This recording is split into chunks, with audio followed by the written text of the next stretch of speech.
Mr. Speaker. 82 years ago, the Toronto Maple Leafs rallied from a 3-0 series deficit to win the Stanley Cup final. No team since has managed to do that in a final series. Our hopes and dreams as a nation now rest with the Edmonton Oilers in their quest to bring the cup home where it belongs. It has been 31 years since a Canadian team won the cup. They were down 3-1 game, but we believe Saturday night's 8-1 victory showed us that we are right to believe. The Oilers, like its fans, never give up. The team is battling back. Game 5 is tonight. As a nation, let us rally behind Canada's team, the Edmonton Oilers. The Stanley Cup is belong here. Let's bring it home. Let's bring it home.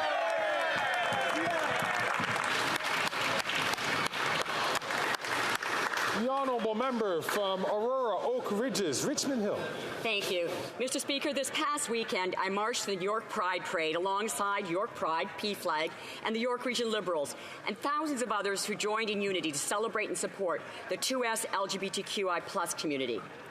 This past weekend also marked the beginning of Eid al-Adha, or the Feast of Sacrifice, one of the most important celebrations in the Muslim community, observed by many in my riding. In the past, I've also joined with them. When communities gather to celebrate, we all can observe or participate to learn more. With understanding and familiarity, we're able to accept and appreciate the unique and diverse neighbours we all have here in Canada. These occasions remind us to stand against discrimination and assure that everyone, regardless of their sexual orientation, gender identity, religion, or culture, feel valued and safe. As we approach Canada Day, let's all do our part to ensure we are inclusive and proudly united as we work together to build an even better Canada. Happy Pride, Eid Mubarak, and Happy Canada Day. Thank you. Great. The Honourable Member for Berthier-Masquinongé. The people from the Maison des Cageurs de Lanaudière are on the Hill today. True walking encyclopedias of the era of the voyageurs, Isabelle Regout and Alexandre Pampalon know how to immerse their visitors in the impressive universe of these men who feared nothing.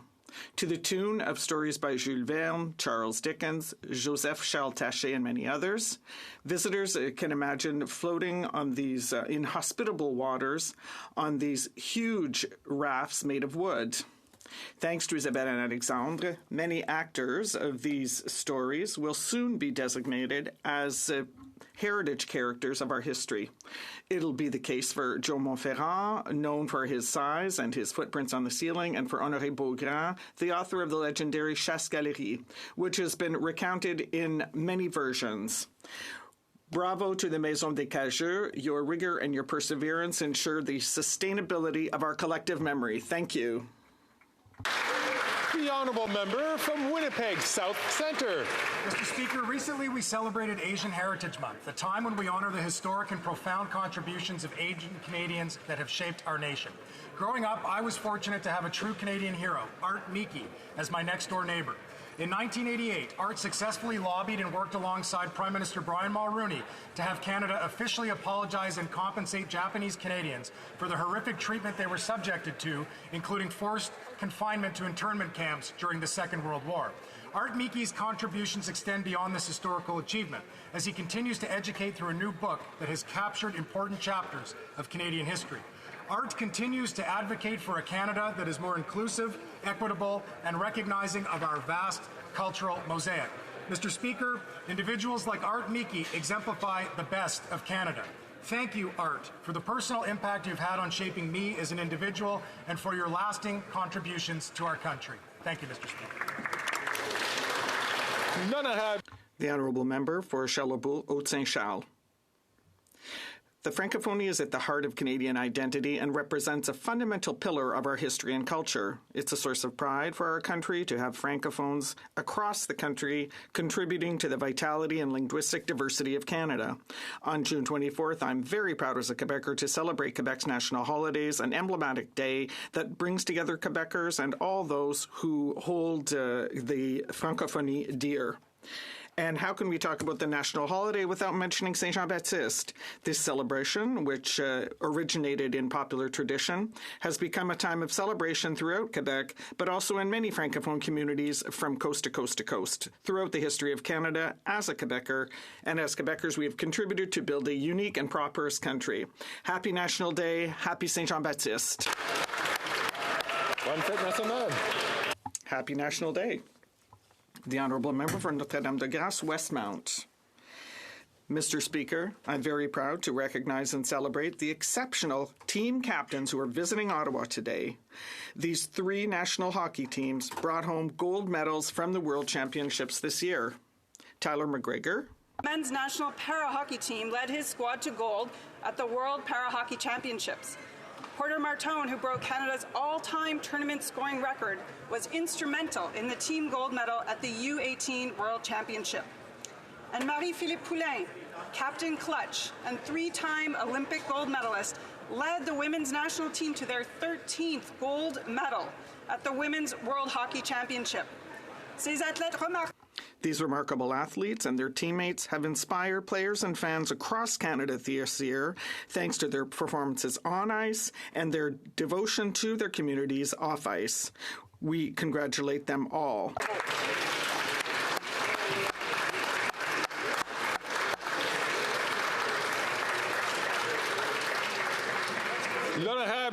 The Honourable Member from Sault Ste. Marie.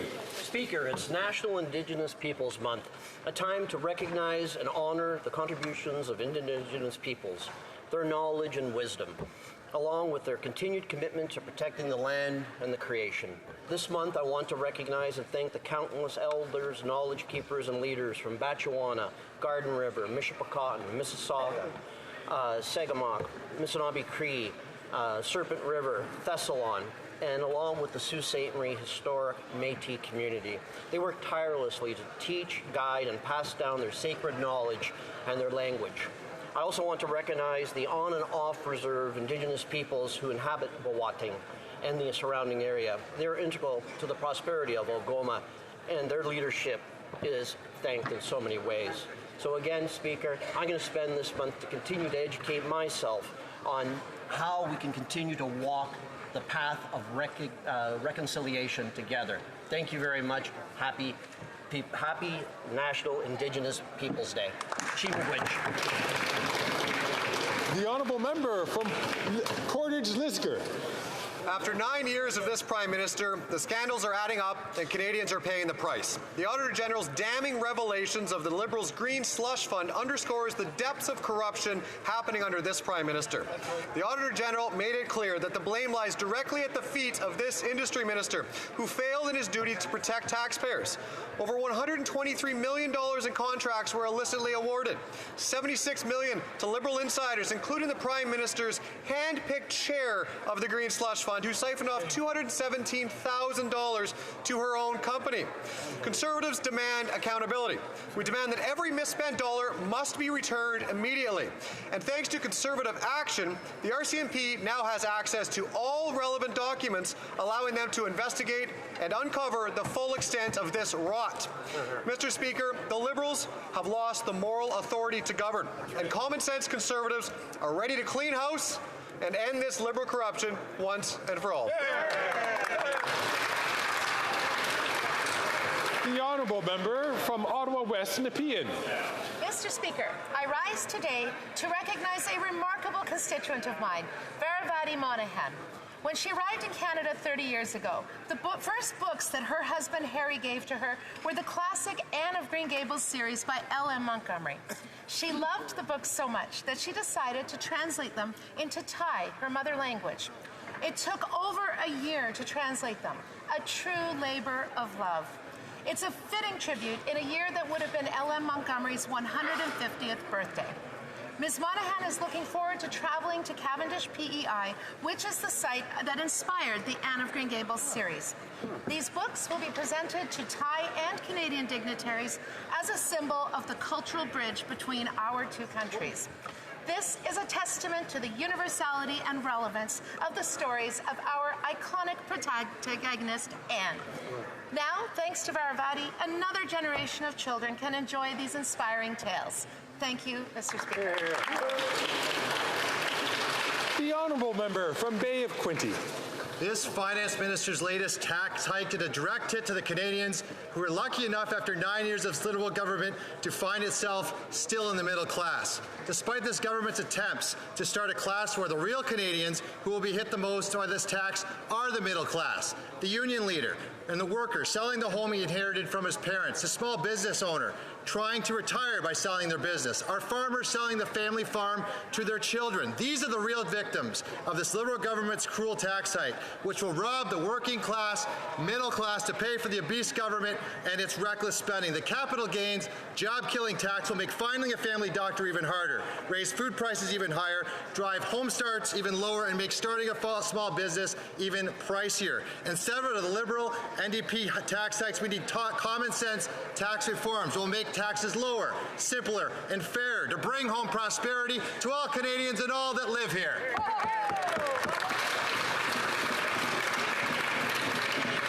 The honourable member from Medicine Hat, Cardston Warner. Mr. Speaker, after 9 years of this Prime Minister, his inflationary carbon tax is driving up the cost of everything, making life more expensive than ever before. The Parliamentary Budget Officer has already proven that the carbon tax, just like the Prime Minister, is not worth the cost. As a result of Conservative pressure, the Liberals were forced to finally reveal the true damage of the carbon tax that is causing the Canadian economy. That economic hit, adjusted for inflation, is $30 billion a year, or almost $2,000 per Canadian family. The government hid this number for years and even tried to silence the Parliamentary Budget Officer from exposing this information. The Prime Minister cannot be trusted to be honest with Canadians. Conservatives continue to call for the full release of all the data on how the carbon tax hurts Canadians. The NDP Liberal coalition must be transparent over the harm they are causing Canadians until common sense Conservatives can axe the tax. The honourable member from Winnipeg South.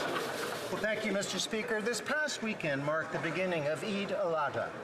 During Eid, families come together to pray, share meals, and distribute food to those in need, stressing the importance of unity, charity, and sacrifice. It is a time to deepen bonds with family and friends, to show kindness to others, and to reflect on the blessings of life. As Eid passes this year, let us recognize the contributions of the Muslim community to our society and reaffirm our commitment to promoting diversity, understanding, and respect for all faiths. And Mr. Speaker, let us acknowledge the challenging times faced by many in our communities. As politicians, we must do more to combat all forms of racism, including Islamophobia, while ensuring all have access to proper mental health supports as we feel the devastating impacts of conflict and loss of innocent lives throughout the world. Mr. Speaker, may Eid usher in a year of joy, peace, and understanding. Eid Mubarak.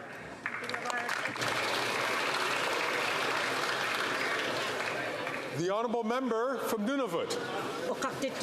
For Indigenous peoples to celebrate Indigenous Peoples History Month and the upcoming Indigenous Peoples Day, a lot of hurdles must be dismantled.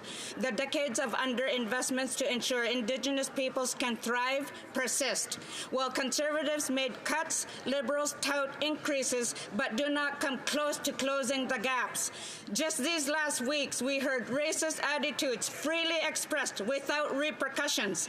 Indeed, racist attitudes are protected in this House. When this happens, it is Indigenous peoples that suffer the consequences. It is Indigenous peoples that will remain overrepresented in the justice system and who will have less access to health care. It is Indigenous children who will keep going to school having slept in substandard, overcrowded housing conditions. I take this time to remind Indigenous peoples to voice and stand for your rights. Show your strength by speaking your cultures and your languages. Take this time to celebrate your strength.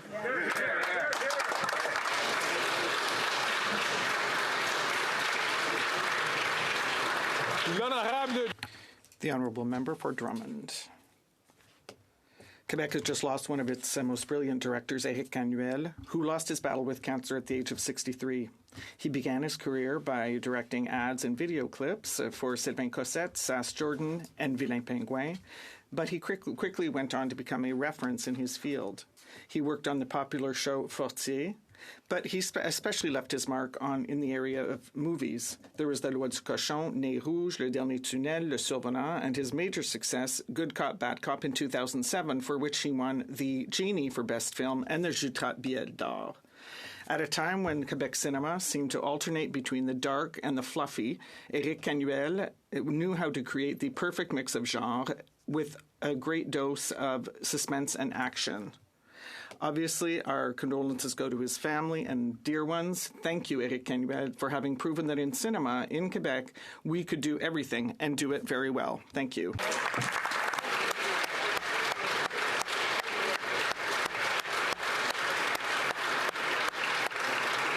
L'honorable député de Calgary Mid. The honourable member for Calgary Midnapore. NDP government is not worth the cost or the corruption. Thanks to the leader of the NDP, Canadians have been forced to endure one more year of this cover-up coalition avoiding accountability. From the $60 million Arrive scam app to the $200 million spent on McKinsey to the $1 billion Green Slush Fund, the NDP and their leader have been there to cover up for the Liberals at the expense of taxpayers. And now the NDP are putting forward motions at parliamentary committees. Interrupt the honourable member.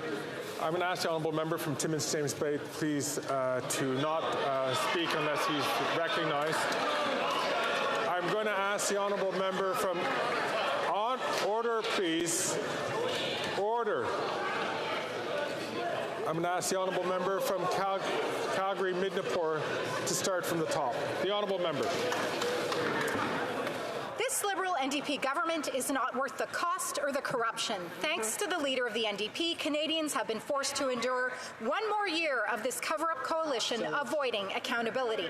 From the $60 million Arrive scam app to the $200 million spent on McKinsey to the $1 billion Green Slush Fund, the NDP and their leader have been there to cover up for the Liberals at the expense of taxpayers.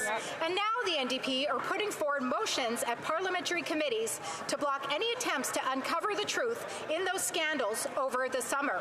How many more billions of taxpayer dollars need to disappear for the leader of the NDP to finally stand up to corruption, stand up to the Prime Minister, and say enough is enough?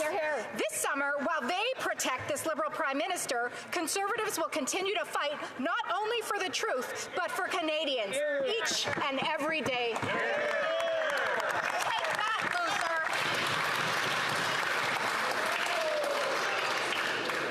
The honourable member from King's Hants. Speaker, I rise to recognize the passing of John Murphy, the former Member of Parliament for King's Hants, who contributed a lifetime of work to advancing the public good. After obtaining his master's degree in social work, John became the director of the Fundy Mental Health Clinic and later a psychiatric social worker at the Valley Regional Hospital, while also teaching at Acadia University. Following his time in Parliament, John served as the chair of the National Council of Welfare, advocating for initiatives to reduce poverty. He was awarded the Sovereign's Medal for Volunteers and the Queen Elizabeth Diamond Jubilee Medal for his many contributions to community. He was a man of faith, and when I visited him in his final days, he was not afraid of death. He knew he had lived a good life worth living and was enjoying one of his favorite songs, the Irish tune, Danny Boy. I know I speak on behalf of all members of this House when we extend our condolences to his wife Julia, his children Pat and Kelly, and the entire family on John's passing. May he rest in peace, Mr. Speaker.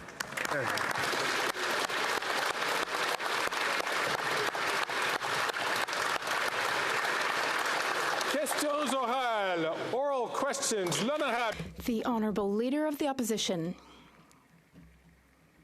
Le ministre radical et libéral de Radical Liberal Environment Minister is threatening to impose an order in council which would put at risk thousands of jobs in the Quebec forestry sector. I would undo that radical order in council in order to protect those jobs. But until I can do so, There will be an increase in the cost of lumber and wood for home building. We will also see job losses. How many Quebecers will lose their jobs because of this radical Liberal order in Council? The Right Honourable Prime Minister.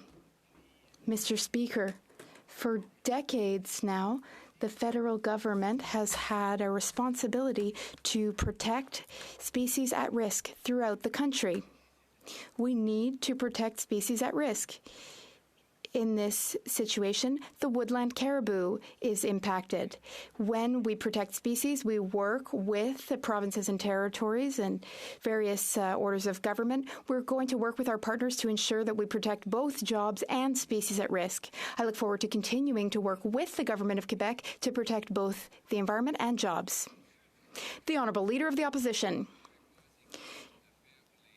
Yes, but Quebecers can protect both of those because this matter falls under provincial jurisdiction, Mr. Speaker. The Bloc has maintained this radical Liberal government in power. They've kept them in power, and that's how the Prime Minister is able today to impose this order in Council, which will kill a bunch of jobs. And the Minister said that the Bloc, and in fact it's been reported that the government might in fact get involved and interfere with this file. Why is the Prime Minister and his minister deciding to get involved and interfere with Quebec's jurisdiction to kill jobs in the forestry sector? The Right Honourable Prime Minister. Well, Mr. Speaker, another day, more evidence that the Conservative Party simply does not understand that to build a strong future is to protect both the environment and the economy. We cannot build a strong economy without protecting the environment, and that is exactly what we are doing. On the other side of the House, though, they don't have the ability or the desire or a plan to protect the environment, to protect species at risk, or to protect the future of Canadian children. Mr. Speaker, we need a plan to protect the environment. That's what we're delivering on. But the Prime Minister's, the Conservatives don't even have a plan. Just common sense Conservatives who are saying that the Prime Minister's latest tax hike on small businesses, farmers, home builders, and healthcare is not worth the cost. Now, former Liberal Treasury Board President Scott Bryson says the Prime Minister's support for the tax hike is a combination of moral sanctimony and economic complacency from ministers who simply do what PMO tells them. He calls it socialist bafflegab. Why is the Prime Minister going ahead with killing jobs and raising costs with what his own Liberals call socialist bafflegab?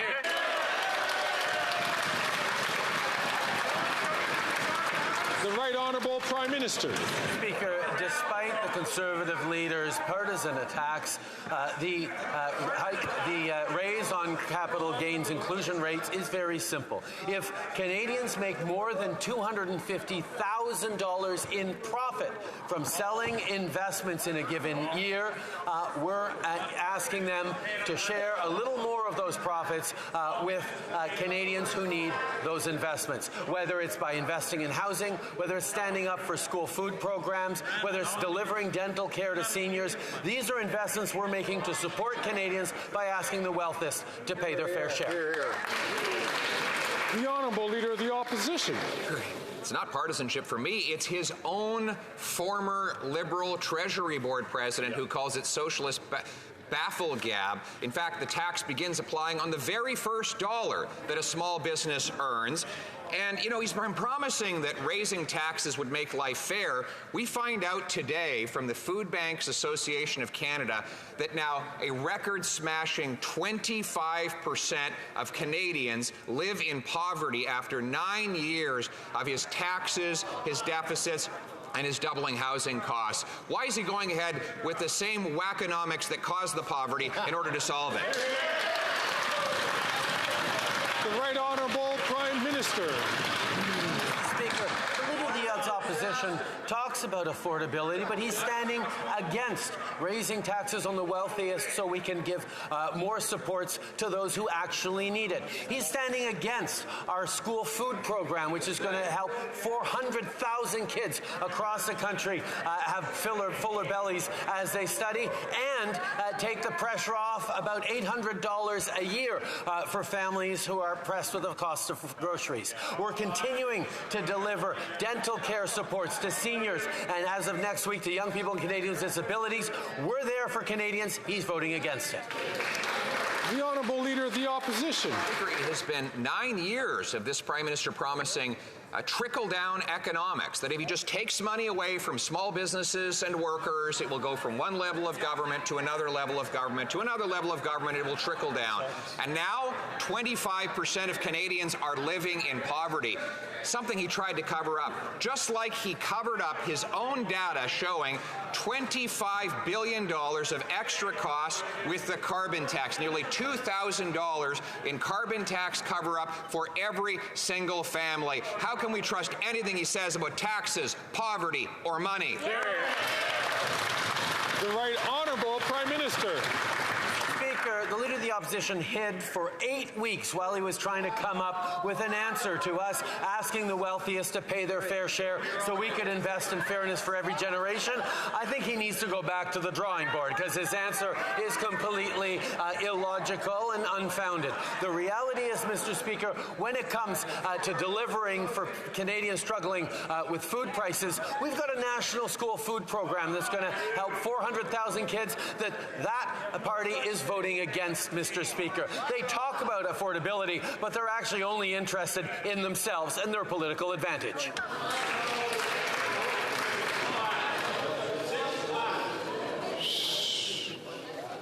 L'honorable député de Saint-Jean. The Honourable Member for Saint-Jean.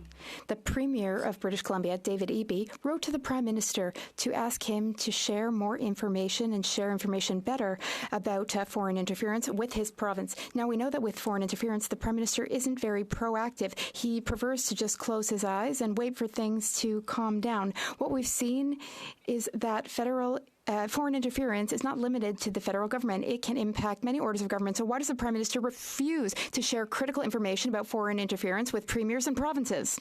The Right Honourable Prime Minister.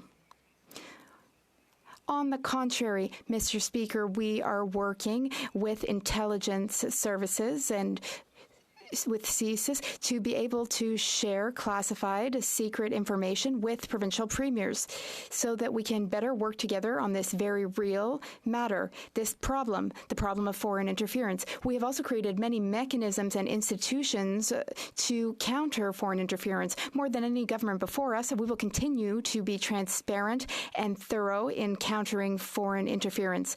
I thank the Bloc Québécois leader for proceeding to get security clearance, and we hope the Conservative leader will do the same. The Honourable Member for Saint-Jean. Well, the Prime Minister's dilly-dallying has had consequences. He refused to give information about the Winnipeg National Laboratory until ordered to do so. Also, there were problems with lack of collaboration with provinces when it comes to information sharing. The Prime Minister is as much part of the problem as he is part of the solution. He needs to step up. What is he waiting for to give Quebec and the provinces the information that he has? The Right Honourable Prime Minister. Mr. Speaker,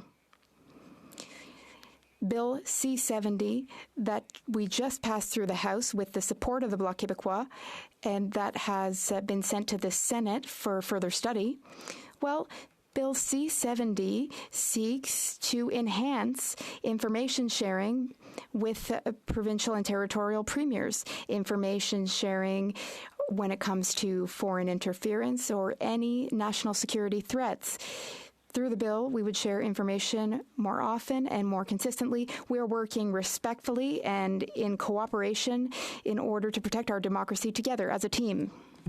For 3 months, this Prime Minister has known about serious allegations that parliamentarians are knowingly working with foreign governments to undermine our country Yet we don't know if he's had a single conversation with any member of his caucus. And the Conservative Party leader doesn't even want to know about serious allegations of foreign interference that directly impact their party. Why do both of these leaders put the interests of their party in front of our country? The Right Honourable Prime Minister. Speaker, as all parliamentarians know, The honourable member from Battle River Crowfoot knows indeed that he should not be speaking at the time. So I'm going to ask the honourable member, the Right Honourable Prime Minister, to start from the top, please. Mr. Speaker, all parliamentarians in this House know how important it is to protect our democracy from foreign interference. That is why we've been working together, whether it's on a National Security Committee of parliamentarians that we created over the objections of the Conservative Party, whether it's through strengthened mechanisms within our national security universe, but also through election interference monitoring by top public servants. We have taken more actions on preventing foreign interference than any other government, and we've continued to work with independent commissions like the Public Inquiry to get to the bottom of it. The Honourable Member for Burnaby South. And not taking action.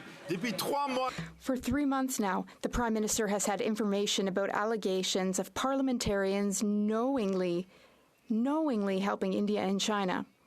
The Prime Minister thinks he knows better than everyone, but he has failed to act. He's done nothing. And meanwhile, the Conservative leader is hiding because he does not want to know the truth. Why will neither of these leaders put Canada's best interests before their own best interests? The Right Honourable Prime Minister. Mr. Speaker, last week, both the NDP leader and the Green Party leader obtained security clearance such that they were able to read the full, unredacted, classified NSICOP report. Then they were able to share their point of view. They had 2 different points of view, but they were able to read it and share that. But the Conservative leader has chosen to remain ignorant, in the dark. He does not want to obtain security clearance to read the classified information because he prefers to simply engage in partisan attacks. The Honourable Leader of the Opposition. The Prime Minister divides to distract. He turns groups against each other. He fans the flames. He gave funds to an anti-Semitic Holocaust denier. And so even before October 7th, hate crimes were up 162%. And since, we've seen the rise of Hamas-inspired hate camps at university campuses that intimidate Jewish students and promote genocide. Will the Prime Minister finally summon the courage to join with me and call for these hate camps to be shut down and closed up so that students can safely go back to school?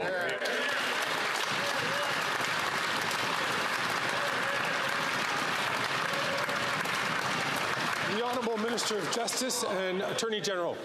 I welcome the Leader of the Opposition recognizing the divisive rhetoric and the division that is occurring in Canadian society right now. We have a problem with hatred. We've got to address that problem with hatred.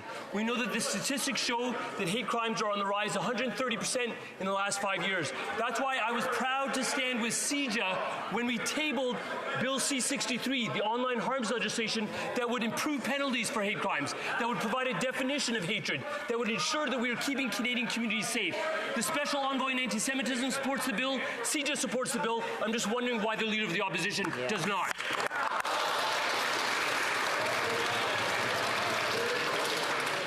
The Honourable Member from Thornhill. About those hate camps, all while he allows 700 agents of the Iranian regime to openly operate in Canada 4 years after they killed 55 Canadians, 30 permanent residents, and funded the brutal massacres of October 7th. 6 years of excuses and they did nothing. But with a by-election on Monday and the Prime Minister desperately needing to pad his margins, it turns out that there might be enough pressure for them to finally ban the IRGC terrorists that they should have banned years ago before they set up shop here to terrorize our communities. Why does the Prime Minister always put himself ahead of the safety of Canadians? The Honourable Minister of Public Security. Mr. Speaker, our government has taken a series of measures to hold the murderous Iranian regime to account. We have consistently said and taken measures, whether it's under immigration legislation. We've listed the Revolutionary Guard Quds Force in terms of being a terrorist entity. Mr. Speaker, we take advice from national security agencies in terms of listings, and we think that honourable members should allow that process to take place. And when we have some news, we'll be making an announcement appropriately. L'honorable député de Chicoutimi-Le-Fjord. The honourable member for Chicoutimi-Le-Fjord. Mr. Speaker, there is a reason why people are saying that the Environment Minister should resign. Once again, he is going after forestry workers. Thousands of jobs are at stake in the Saguenay region, and yet Quebec has the largest network of protected areas for woodland caribou. But the Environment Minister still wants to impose his order in council without considering the socioeconomic consequences. This minister, who lives in Montreal, never understands our regional issues. When will the Environment Minister stop punishing forestry workers who are just trying to do their job and earn a living?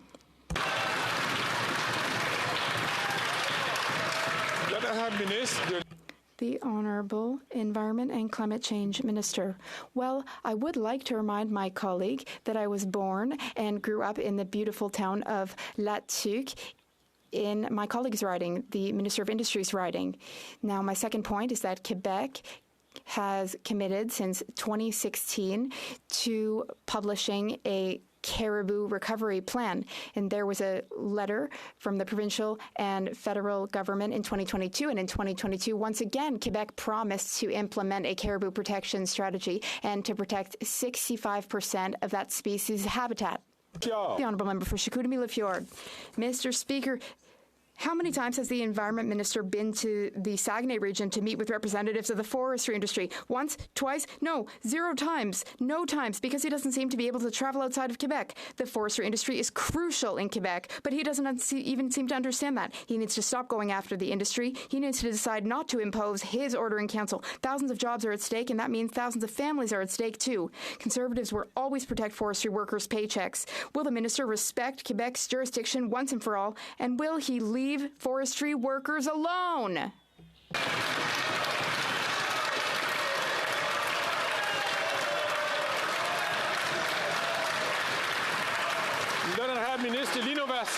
The Honourable Innovation Minister. Mr. Speaker, a little guy from Shawinigan or Latuc will not be taking lessons from the Conservatives when it comes to protecting our regions, Mr. Speaker. On this side of the House, we know how to protect both the economy and our environment. We've always invested in the forestry sector. We will always continue to invest in the forestry sector and industry. And for workers in that industry watching, tuning in from home, they should know that on this side of the House, we will do everything we can to defend them, to make Canada stronger and better, and to guarantee a great future for future generations. Thank you, Mr. Speaker. The Honourable Member for Montmagny-Lilley, Kamouraska, Rivière-du-Loup. Mr. Speaker, 9 years of this Liberal government means 9 years of encroachment on Quebec's areas of jurisdiction. The Environment Minister wants to impose an emergency order in Council to restrict the work of forestry workers, and which would imperil thousands of jobs in this sector in Quebec. Only a Conservative government would protect forestry workers' jobs. With the help of the member for Avignon, Lamétis, Matane, Matapédia, will the Environment Minister stop infringing on Quebec's jurisdictions with his radical ideas? He and the Bloc Québécois member should stop this. The Honourable Innovation Minister. Mr. Speaker, we understand that forestry are part of Canada's DNA, very fabric, and the workers of the forestry industry are incredibly important. We're investing in the forestry industry. Not only are we doing that, but we're also looking into developing new technology because we want the forestry sector to continue to be prosperous in the 20th and the 21st century, and then beyond that. We are working with all sorts of partners, and those who are tuning in today can rest assured that we always protect the forestry industry and its workers. The Honourable Member for Montmagny-Lilley, Kamouraska, Rivière-du-Loup. Well, Mr. Speaker, after 9 years in power, this Liberal government still hasn't figured out its place. It persists in imposing its incompetence on the provinces. It wants to pass an emergency order in Council to protect the woodland caribou and completely encroach on the jurisdiction of the Quebec government, which is seeking to protect jobs, nature, and the economy. And just imagine, the Bloc helps them every time. Can the radical Minister of the Environment put his radical ideas aside, mind his own business, and let Quebec handle its affairs? The Honourable Innovation Minister. Yes, we have been in power for 9 years. And after 9 years, finally today, the Conservatives are waking up. It's Groundhog Day. Well, the beginning isn't today. We've been here. We'll continue to be there. We've been there for the forestry industry. We'll be there for them tomorrow. We are protecting the jobs of today and the jobs of the future. On this side of the House, we will continue to work hard, and we'll let the Conservatives chat and not do much, Mr. Speaker. The Honourable Member for Shefford. The program, Aging Well at Home, is a perfect example of the federal government's lack of compassion. Since 2022, the Quebec government has been asking for the money to be transferred to Quebec because this falls under Quebec's area of jurisdiction. Meanwhile, Ottawa has been trying to impose its conditions. Today, the federal government prefers to cut seniors' checks rather than reach an agreement with Quebec. The government's priority is clearly not helping people. This government's priority is to make all the decisions and then look good while being the ones to hand out checks with maple leaves on them. What is this government waiting for to transfer the money instead of just failing seniors? The Honourable Tourism Minister.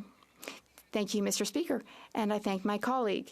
The program Aging Well at Home is a federal national program to help seniors age safely and with dignity. Mr. Speaker, our government invested $90 million in this program so that community organizations can put forward projects. Mr. Speaker, Quebec organizations and groups put forward projects through this program and this funding. We will continue to work very hard with them to ensure that they receive funding. The Honourable Member for Shefford. Well, there's clearly a problem, though. This government has already created 2 classes of seniors.